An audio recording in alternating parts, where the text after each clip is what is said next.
Welcome to Trail Tales ARP A running podcast for every type of runner. with Sean Soban and Russell the Runner. Hi, everyone, and welcome to another amazing episode of Trail Tales ARP. We have a beyond phenomenal human with us today here. We have Cody Taylor, who Cody has just set the unsupported fastest known time of the 900 kilometer approximately British Trail, running from at the southern point of Queenston Heights to the most northern point of Tobermory, 900 kilometers away. And we're incredibly fortunate to have you join us on the podcast today, Cody. How are you doing? I'm grateful to be here, Russell, and thank you for having me, buddy. I'm happy that you're here too, and then we're going to have an amazing conversation about this beyond inspiring journey you've had. Yeah. I think the first question that I have for you is, it's my understanding you've only been running for 2 years, and you took this on unsupported, 900 kilometers, which this is beyond incredible, Cody. It's my first question for you would be, was there a specific individual who inspired you to do this, or perhaps multiple, Yeah, no, is there a 100. special meaning behind all of this for you? Of course there was.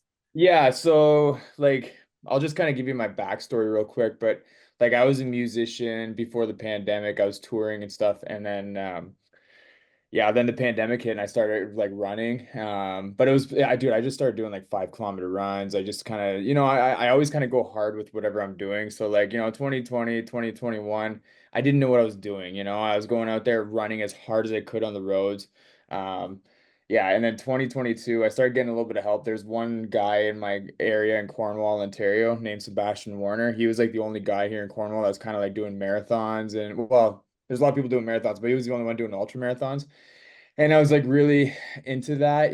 So in 2022 I ran my first marathon, which I did pretty decent in, and then I ran my first 80K and my first 100K, and then 2023 last year I made a goal to just run an ultra marathon every month, which I did, and I did more than that actually.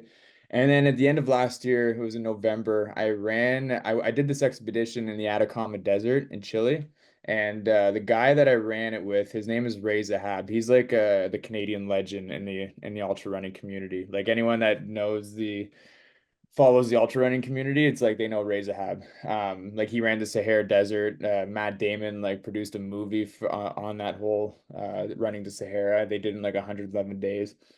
But anyways, I went to Atacama and I was I had a mission. I'm I want to get to know this Ray Zahab guy, and I want him to be in my corner. And I remember I went out there and I was going as hard as I could. I was pushing every day, and I remember day 2 he saw that in me, and we were running side by side a lot for the rest of the expedition.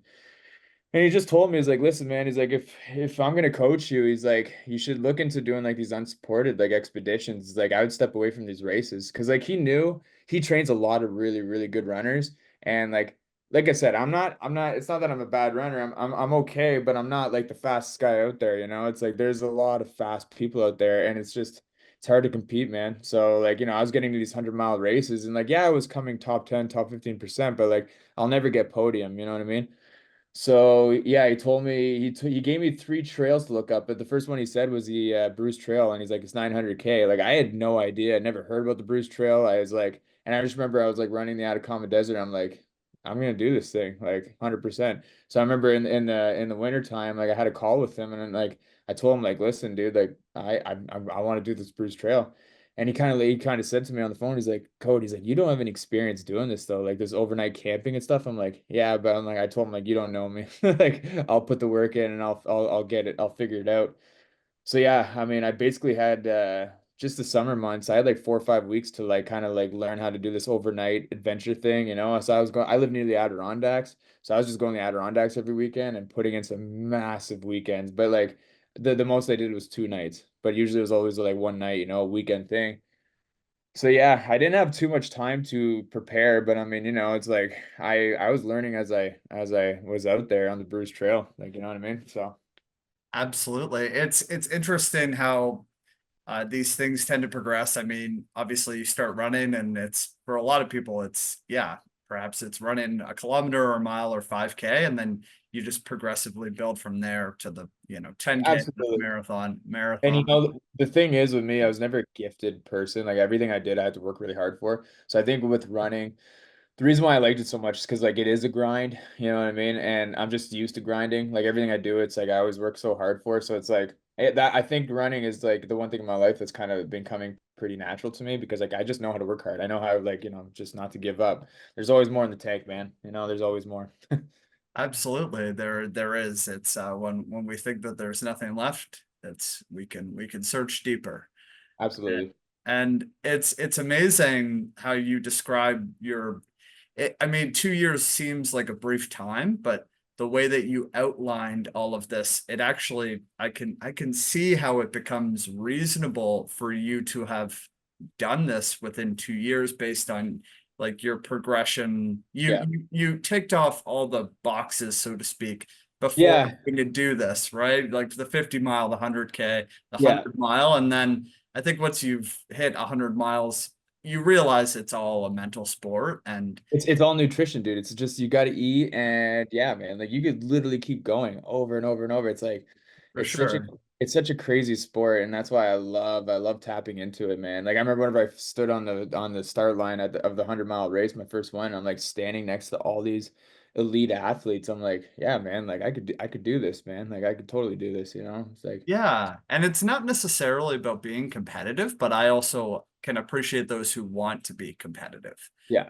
And it's I like how you transition from, I mean, you said you're likely not going to be on the podium, and that swayed you to this through hiking unsupported style. Uh and I think that's interesting for people to think about in terms of if they want to be competitive but they can't be, then you're an example of you can transition to this different type of style with a different type of journey, right? yeah, and like the thing is too, like whenever I was out on the Bruce Trail, it's like it's not like I was hiking the whole thing. Like I did what they call the ugly shuffle. I'm not running, but I'm not walking either. It's like so you're still it's still the sport of ultra, like it's still the sport of ultra running.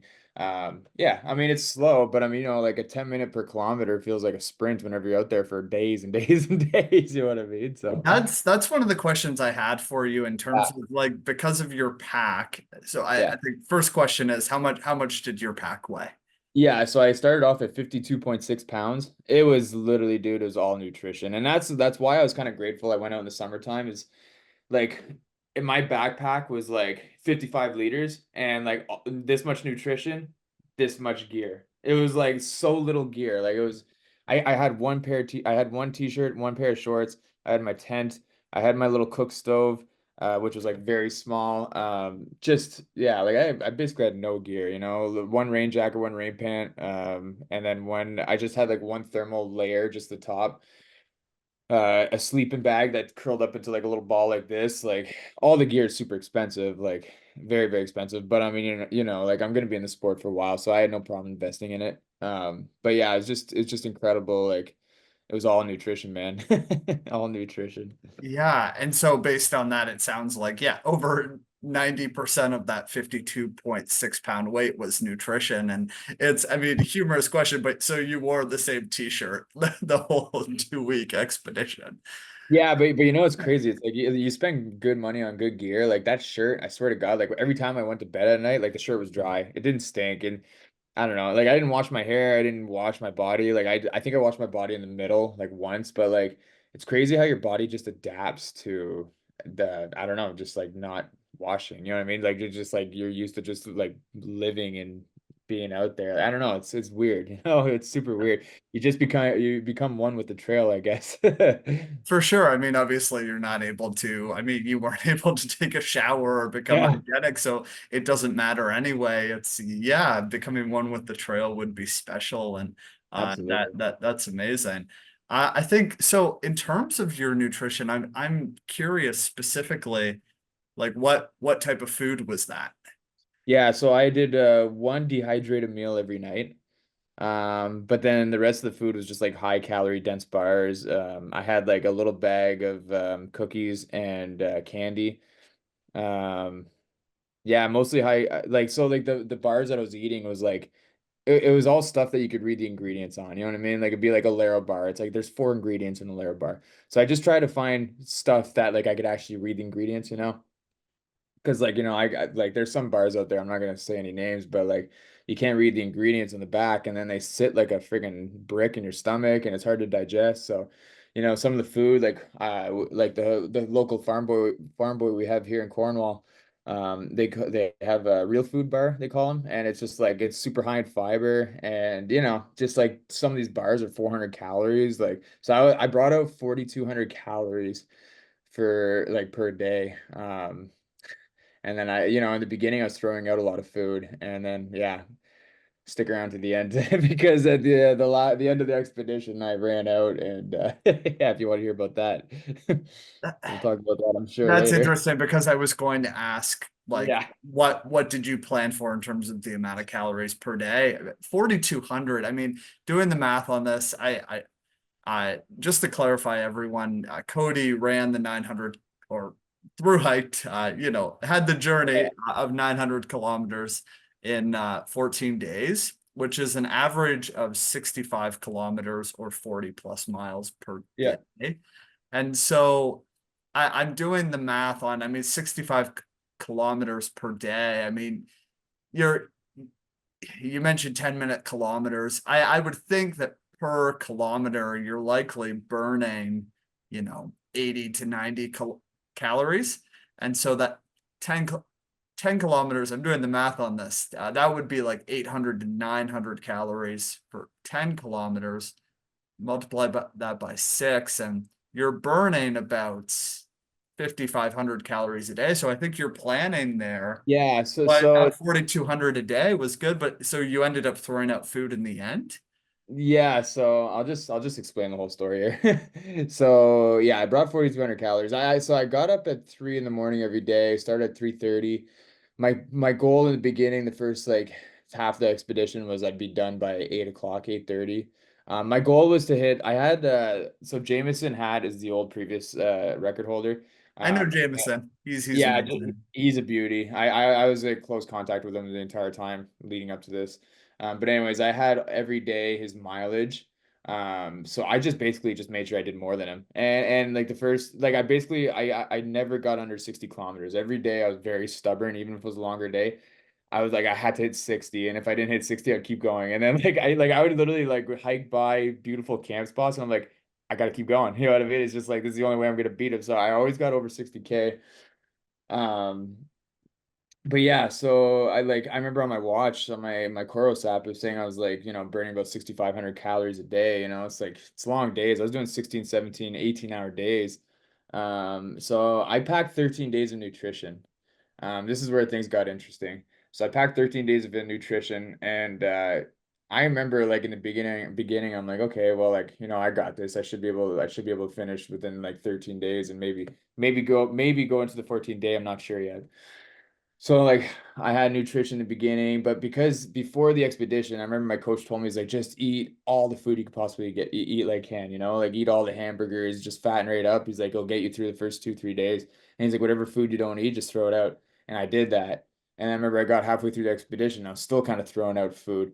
Well, then you start getting hungry, like and I remember I was like starting to eat all my food. And next thing you know, it's like I'm going through like each bag each day, I'm going through everything and I can't save anything in case for the end.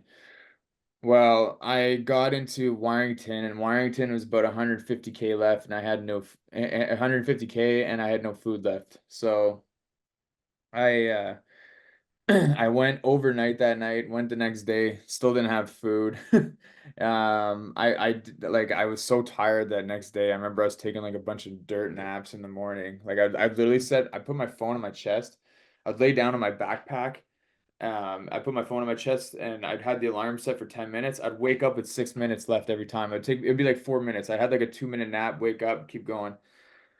Anyways, I remember I got into the peninsula section and I'm like, it was really difficult and I was really tired and I was really slow, but I kept thinking, I'm like, man, I only have like 25K left. I only have 20K left. I texted my wife, I'm like, I'll be there soon, I'll be there shortly. And And keep in mind, I went to Tobermory. I scoped out this whole section like literally a week before I attempted the whole thing. So like I was pretty fresh off Tobermory. Like, and I remember, but whenever I went there, I went from Tobermory to Owen Sound, and I was fresh legs in Tobermory, so I was moving quicker, right?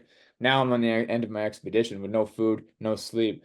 So I remember like the last 10 kilometers, it was so rough. I remember it was 8 o'clock and it started getting dark. And I remember like I didn't sleep, I didn't eat all day and and I remember I just like my vision started kind of like I started getting like tunnel vision. And I remember like I'm in the most technical area, like there's rock cliffs, like you know what I mean, you have to watch your footing or else you're gonna step off a ledge. You know, you want to be careful from like not rolling your ankle or whatever. And the other thing that was really hard in Tobermory is like especially navigating at night, the trail blaze was usually on the tree, but now because you're on the rocks, they're on the ground. So it's like I'm trying to scope out where the trailblaze is. So now I'm like trying to navigate off my phone. Your eyes are getting adjusted to the light. You look past your phone, you can't see anything because your eyes are trying to adjust. And I'm like I said, I haven't slept, I haven't eaten.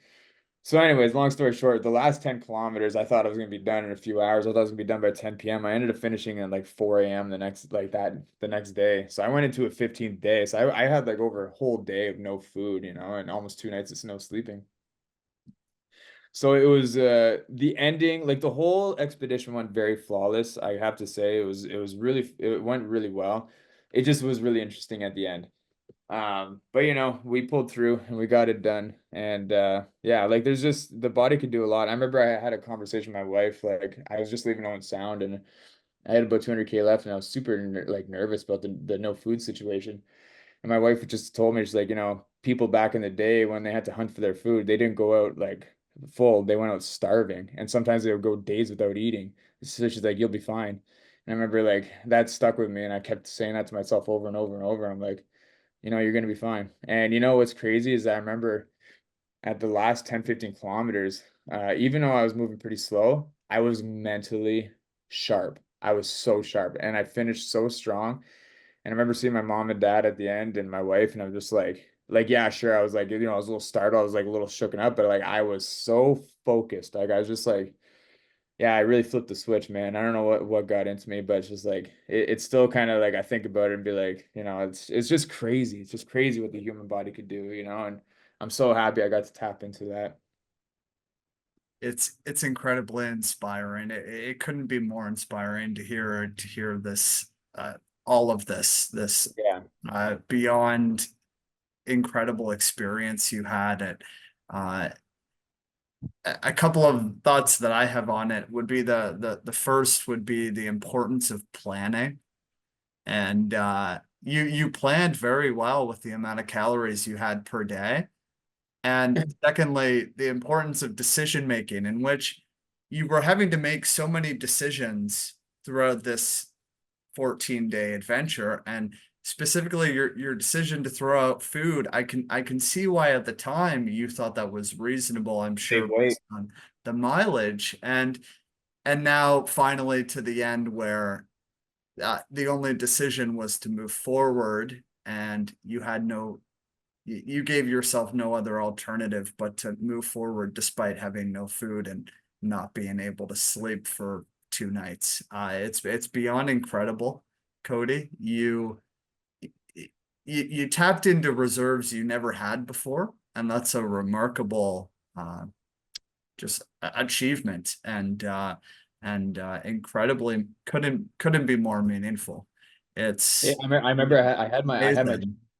I had my GPS tracker on me, and when I got home, I had really had no idea how many people were actually watching me. And look, so what happened was, like obviously my hometown, everyone's following me there. Like I had my whole city of Cornwall backing me, but like they talked about me on CBC News, and so like everyone from Toronto and everyone from the surrounding area like heard about me. So there was a lot of people tracking me down. I remember like I was on the trail every single day. People would come up to me randomly in the middle of nowhere. All of a sudden, hey Cody, I'm like, what? And like, you know, people want to run with me. I couldn't let them run with me because I was unsupported. But like people are coming up saying hi, they're taking pictures and stuff. It was pretty cool. But yeah, it was just like I remember when I got home, just the amount of people that said like, they stayed up all night just watching the blue dot move up the map. Because they're like, I think most people are just blown away that like at the end of the 2 weeks, I'm going out there now pulling an all-nighter and moving for the last 150K nonstop.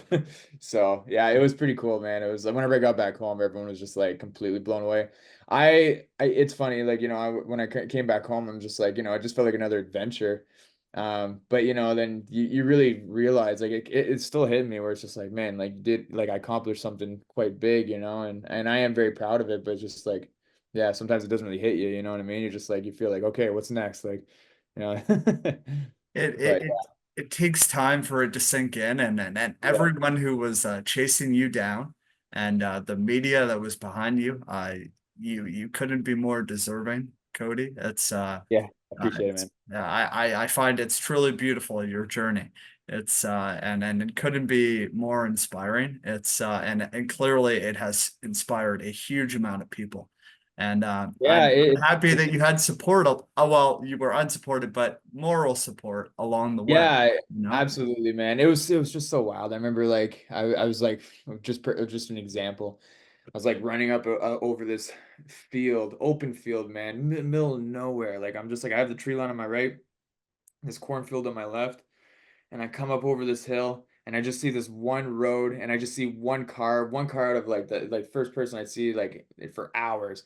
This car slows down and it's just like, go Cody, go. And I'm like, and I'm like 8 hours away from home. I don't know anyone around here. I'm like, it was just every day. And you hit these moments, these low moments. I remember whenever she saw me, I put my head up like this because I was like just like in the pain cave, and then she yells that out and I'm just like I don't know, man. There's so many beautiful moments that happen out on the trail. Like, I said this a bunch in other podcasts and stuff, but like, every day I cried, I laughed, I hallucinated, I talked to myself. Like, you really do feel human out there, and I've never tapped into these kind of feelings before, like the only time I ever cry is really whenever I put in a huge effort like that. And yeah, I don't know, man. I think that's why I'm just so in love with this sport. It's like you really tap into something beautiful, this other side that you know what I mean, you never thought was even there.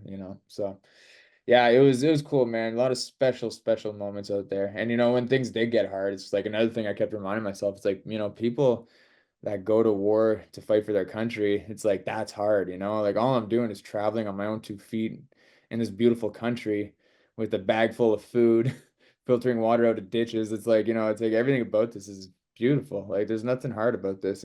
So yeah, and then whenever I finished, I remember like 2 weeks, like it sounds like a long time but it really just felt like one long day. It just really blurred into one long day. It was crazy, man. Because like every experience I've ever done, it's like I remember every single footstep. Every 100-mile race I've done, I remember every single footstep.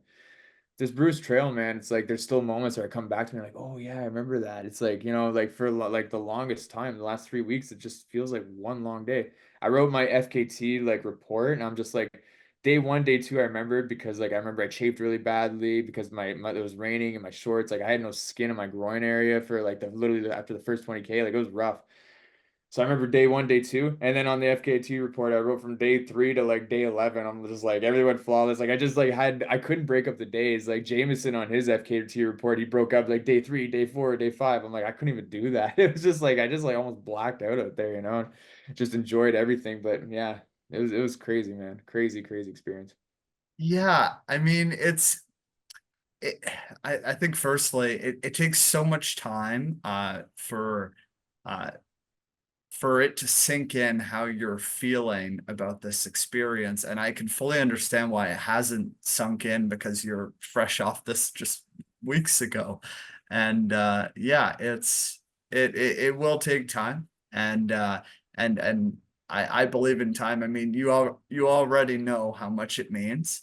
But over time you'll start to see the significance and the meaning behind it even more as time progresses. And I can fully appreciate how each individual that goes through this entire Bruce Trail, uh, that their experience would be different individualistically. For Jameson, yeah, I can see how, yeah, he was able to detail each day, but I can also see for you how it Yeah. became blurred together. I think it's Well, I think It with just Jameson, relates to the person, right? absolutely. I think with Jameson too, Franny and I talked about it, but like he did the Bruce Trail already, supported before that, like, and that's his backyard, so it's like he's pretty familiar with that trail. And like I only scoped out the first bit, and I scoped out Tobermore area. So like that whole middle section, I was totally new to it, and so I think that's kind of why it all blurred together because everything was new. You're just like all like in La La Land, I guess. It's just I don't know. It was weird, but I'm like, yeah, everything went flawless, man. Like, holy crap, I just can't believe it. Like, even the water situation, filtering out water, like, I thought being in the middle of summer, it might be a little rough, but I remember one day there was, I think it was day like 3 or 4, there was a lot of road section. It was a big, like, a lot of road section. You might, like, do you know which section I'm talking about there? It's like, I I think it's, know sections of the Bruce Trail. I've actually run the first marathon to 50K from Tobermory, so I can appreciate what that end that, looked like yeah, for you. yeah. But yeah, the road, I've seen the road sections. I'm not too familiar where they are. Are Yeah, they so in so kind I of think this. the mid of the 900K? Yeah, so I think this one here was like right after the Toronto section, Okay. and it was like really hot that day, and it was like 30K of like roads or something like that. It might have been a little less, but it was long. It was very, very long hours. And I remember like I had water, but like it was getting pretty low, and I was basically just rationing out my water. And I remember like I get up on the highway and I'm running down the road there, and I see these private properties, beautiful homes, and they had like little ponds, their own personal pond, and I was so tempted to just like go run, jump the fence, and go filter water there. But like then I'm thinking to myself like, well, if I do that, like, is that going to affect my unsupported record. Like I don't know if like that would count because it's like off trail and stuff. Yeah, or you know what I mean? Like I don't know what the situation was for that. So I'm like, well, I don't want to take that chance. So I kept going, and then finally, like one tip I had for people if they want to do this unsupported, like it helps if you don't listen to music because there's times where like I heard water trickling from somewhere, and if I was listening to music I wouldn't have spotted that. So that day I remember I heard the water trickling, and I'm like, I look over and I see on my left like it's like thick marsh off this road, and I'm like, perfect. So I take my shoes off and I step in this marsh, and I remember I sunk in right up to my hips. Like it was deep, deep mud, and I had cuts and blisters on my toes at that point, and I was really nervous about getting infections and stuff. Because that's the other thing too. You're out there for days. It's like you really got to take care of your body, So I'm stepping in this mucky, mucky stuff there, right up to my hips. Filter the water out, and I remember it was like around lunchtime. I was doing really good that day with kilometers because there's a bunch of road sections. So I remember like, you know what, I'm gonna like take it easy here. I'm gonna put my feet up because every day at lunchtime I always took my shoes off, aired out my feet, and I always called my wife, and I'm drinking this water, and I'm like I said, I'm on the side of the highway, like, and then I remember I pack up, hang up the phone, and fill in my water bottles again. And I walk 50 feet down the road, and then there's a beautiful waterfall with a private driveway that I that I was just like I was so close to it. Instead of like me walking into this mud up to my hips, I could have literally went to this beautiful waterfall and maybe friggin' whatever, got a shower there or something, and fill up my water bottles in a nicer area. But whenever you're doing these unsupported journeys, it's like you can't pass up an opportunity for water. It's not like you can be like, oh, maybe see water in a couple hours from now, or maybe in a few kilometers. It's like it's not how it works. If you're low on water, you got to filter out on the wherever you see water. So That makes perfect sense. I'm sure music was helpful just in terms of keeping you driven as well. And I'm curious, well, how much water were you drinking per day approximately, do you think? yeah. So I had two 700 milliliter bottles, like smart water bottles, like this, but they're 700 mils, and honestly, I'd fill them both up maybe through 2, 3 times a day. I don't drink a ton of water. I'm pretty good for that.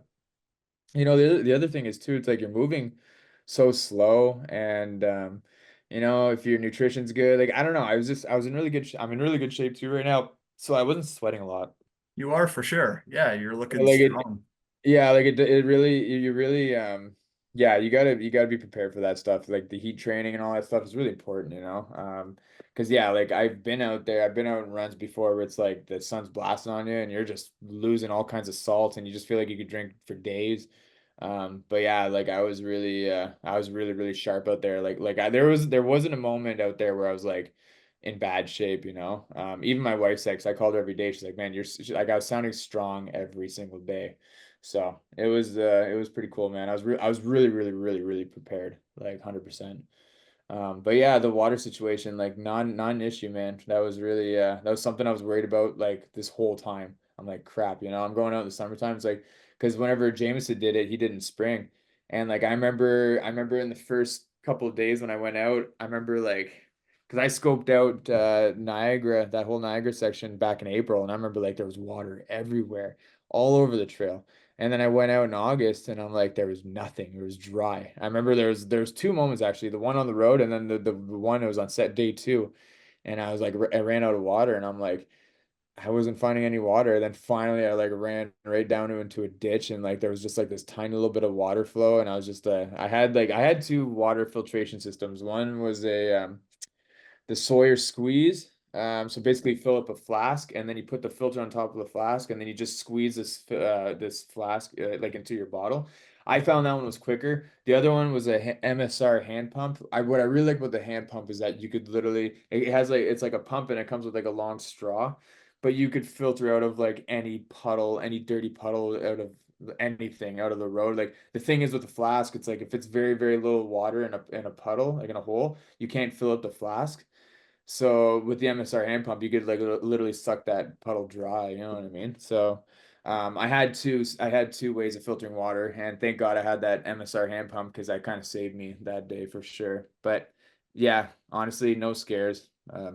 Yeah, for water anyways, and it was pretty good, man. That's good to hear, and I can appreciate the importance of food at that type of pace over water. I mean, you did this in late August. There's going to be a little bit of heat, but there's also a huge amount of like the trail in general. The majority of it would be quite covered, and you wouldn't need probably quite as much hydration as one might think when the trail tends to be more hidden and Yeah, exactly. yeah, that's Yeah. and I think that's helpful for someone who wants to do this unsupported, right? Yeah, I mean, dude, I did it right in the middle of summer and I didn't have any issues. So it's like, it all depends on who you are. And like, you know, some people might have to carry a bit more water. But yeah, I was good. I was honestly really good. So the only section that's really, really hard to get water, is Tobermory, honestly, the end. But I was out of food then, so like I brought a 2 liter bladder with me, and I filled up my bladder and I had both my water bottles and I only filled up like I think I filled up like literally once on the last 200K because I had so much water on me. So Wow. Yeah, and you found even then you didn't get dehydrated, even just filling up once in that final 100 plus miles of well, like I said, finishing I had a line. 2 liter bladder and then two 700 milliliter bottles of Oh, water. okay. So you filled up all of that in Yeah, that I one filled up visit. everything and then I see. I Okay. did like an overnight section and then obviously the next day, my last day, I was like really slow because I was really tired. So I wasn't moving very fast and then I went into that night. Yeah, so like yeah, I was pretty good, man. But I remember when I went out just scoping out the Tobermory section before the Bruce Trail attempt, I went out with my buddy Seb and like I was totally prepared. I was in good shape to do this, but like my buddy Seb, he was kind of new at this unsupported thing. And I kept telling him like, bro, you got to ration your water, buddy. Like it's going to be hard. Like I knew it because I heard it. And like, yeah, within the first 20, 30 kilometers, like he started hallucinating because he was like, it was really, really hot when we went out. It was like in July. And yeah, he was in rough shape, man. Like I remember I did 4 days. I went from Tobermory to Owen Sound, and he did 2 days with me, and then he bailed on the last two because he was just like he really had a hard time bouncing back. Like it's no joke, man. You really got to be prepared for this. Like I'm not. I did it, and it was went flawless. But like I was obsessed about this project for months. You know what I mean? Like I every weekend you know just my training alone like holy crap like you know if you guys want to follow my YouTube channel there I posted all my weekly vlogs on there but like just to give you an example like I went out to the Adirondacks and I did the biggest hike Bob Marshall Traverse. It was like 69 peaks 17,000 feet of climbing 50 kilometers, and that was just in one day. And like the Adirondacks is like the most technical terrain there is. Like, so and that was just that weekend was just training. Like that was just a training for the Bruce Trail. So like, the things that I was doing, people like would train years for, and that was just training for my Bruce Trail. You know what I mean? Like, so yeah, it was a lot of preparation, a lot of time, saying no to friends and family. Like I said, man, if you want to do anything in life and you want to do it right, like if you want to, give it your best effort, like you really have to sacrifice a lot, but man, is it ever worth it? Is it ever worth it? Like I've done a lot of cool things in my life because I'm just focused on the task at hand. So Definitely, and it shows the magnitude of this project and the yeah, significant amount of planning, just in terms of logistics, as well as, and especially in an unsupported fashion, and as well as being physically prepared with with you going out to the Adirondacks trails. It's Adirondacks. Adirondacks trails, Yeah, it's in New and York. tackling all of that. It shows that you were prepared physically as well. Oh yeah, dude. Like my training was just strength training during the week. Like I didn't run much, man. It was just like, well, I had big weekends. I shouldn't say I didn't run much. Like I had really big weekends. Like I think I was averaging like 300-400 kilometers a month, and I was only running on weekends. So like I was doing like pretty big months, and that was just weekends of running. But yeah, during the week it'd be all strength training. Because like, dude, when you go out for 900K, like you gotta have the strength, you gotta have the muscles to you know what I mean, to get through a whole expedition like that, or else your body's gonna break down, So For sure. And which clearly the strength training shows all over you. You're incredibly strong, and you put in a huge amount of strength training as would be required to be yeah. successful at that distance. And all that all makes perfect sense. Cody, I'd like to thank you so much for joining us on the podcast today. Your journey is it's truly beyond phenomenal, and I'd like to thank you for sharing all that it takes into going in terms of preparation for a goal of this and dream of this magnitude, and for sharing some amazing stories with us. I think that just one last quick question I have for you is, what would be the biggest advice you have to runners in general? Just don't give up, man. Like there's gonna be good days and there's gonna be bad days, but yeah, like just don't give up. One step forward always, and you'll be impressed, man. Like 1 year of work where you will be. So That's amazing. All right, and so we end the podcast with just a quick saying, and that is, run wild. appreciate you, Russell. Run Appreciate you wild. too.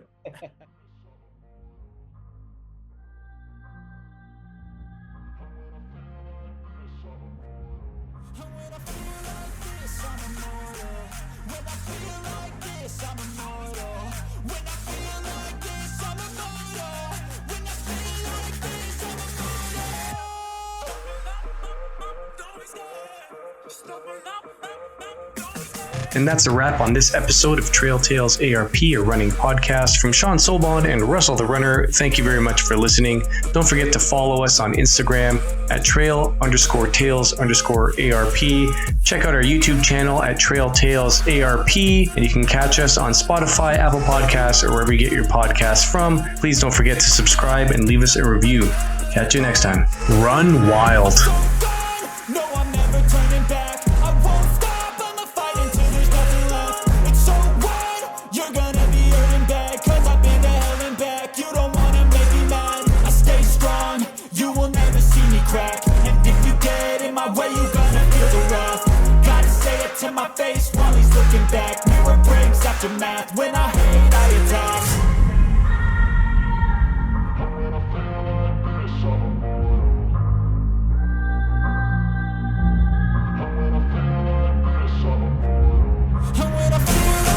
I'm immortal.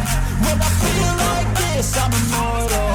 When I feel like this, I'm immortal. When I feel like this, I'm immortal. Don't be scared. Just open up.